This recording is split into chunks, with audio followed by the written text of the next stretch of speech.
phase 1 of the pre-patch is there. You guys mostly know what's up. One thing I want to point out, so, of course, it was always Josh Allen, who went by the handle Lore, who did the pre-expand, the survival guides for all the patches and stuff. Now, they have no Lore because he is off, I think, doing gaming influencer management for TikTok.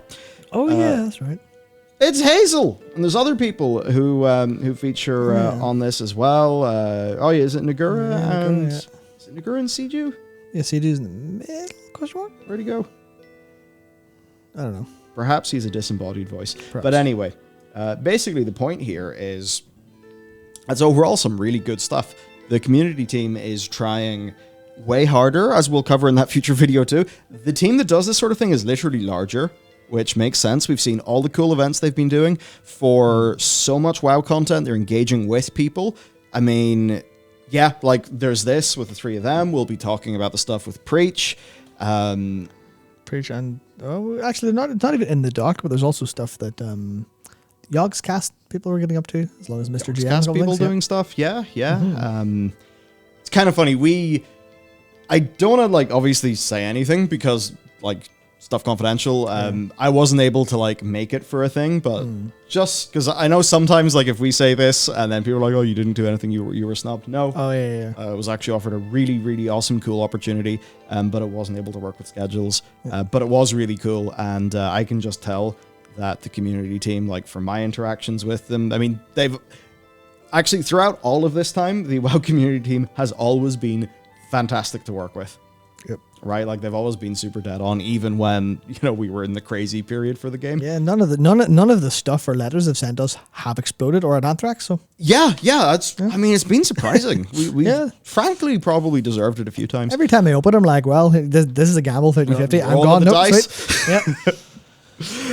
Yeah. But anyway, so point is they're out there, they're trying to engage with people, they're actually doing a really good job with that.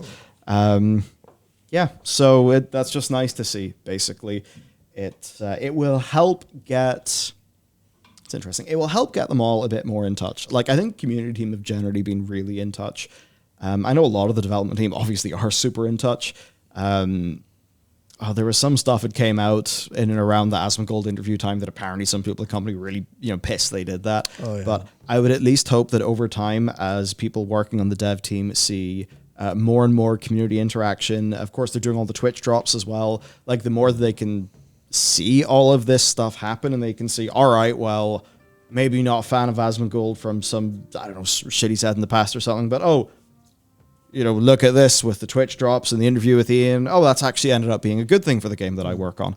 So I would hope that more of these things and them almost having this sort of official stamp of approval, I hope that this will foster a stronger relationship, right? Just a better connection. I mean, obviously a lot of people could then come and be like, between you lot and the people who are going to pay you. That's which, I mean, that is the bit where people are going to worry a little bit. Because all of the marketing stuff around Dragonfly's launch, the Dragon Castle stuff that people have talked about, all have ad in the in the description. So that's obviously paid marketing then. Oh, yeah, of course. Which, it would have to be because they are definitely getting a fuckload of value in return, right? Obviously.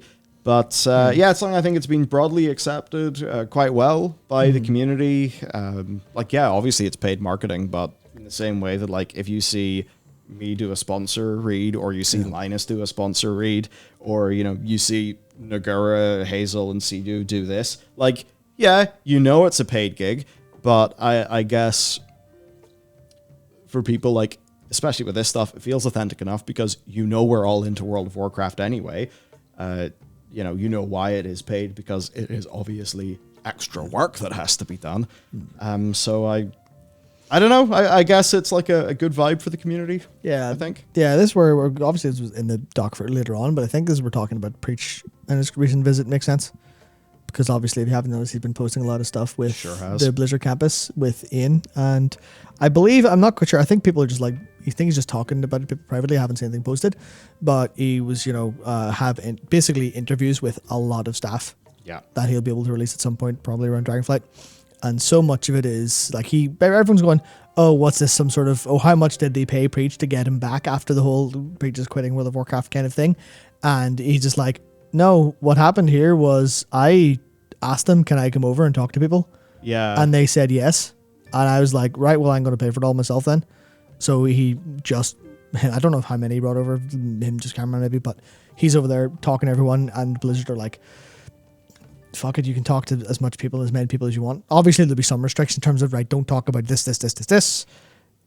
And we'll maybe hear about what restrictions there were. But it is fundamentally, at least, got in outside at the statue for at least a bit.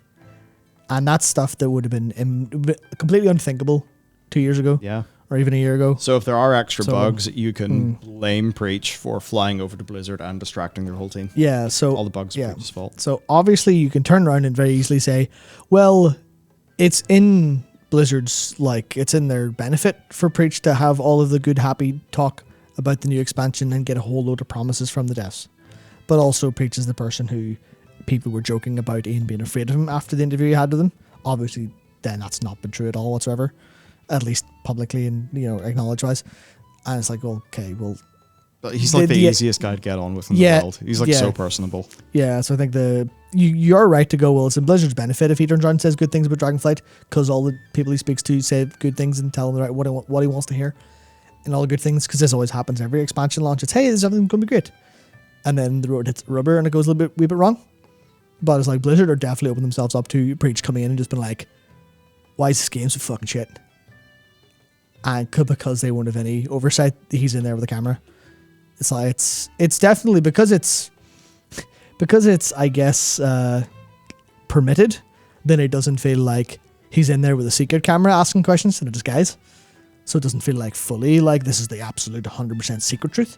Yeah. But it is going to be, as far as we're concerned, the most truth there's probably ever been coming out of Blizzard's building, outside of ex-Blizzard staff who talk at conferences. Like Jay Wilson.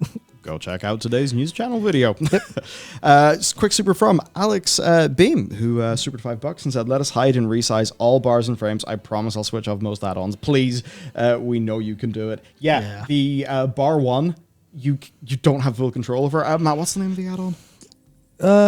So there's mouse over action bars, which gives you mouse over and alpha control. It's more or less the main one. You can have Bartender to do basically anything again with keeping the same aesthetic, but that's like Bartender's always been kind of that way.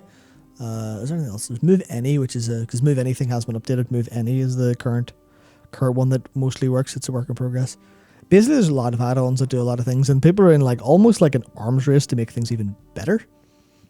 Because that's the one thing I've noticed. Stuff like advanced raid frame settings and health bar color and mouse over action bars are like, hey, this... it's almost like the UI is a car that's broken down and it needs a push to get started. And all the add-on developers are just giving it the push. Yeah. So yeah, try Move Any. And if that doesn't work, try Move Anything if it's been updated. Or try Bartender. I think a lot of people are finding Bartender's it's full bar replacement, but it's aesthetically the same. So it's not using Blizzard UI, but it allows you to get the same aesthetic, so it works. Yeah, so... a lot of stuff. And we also...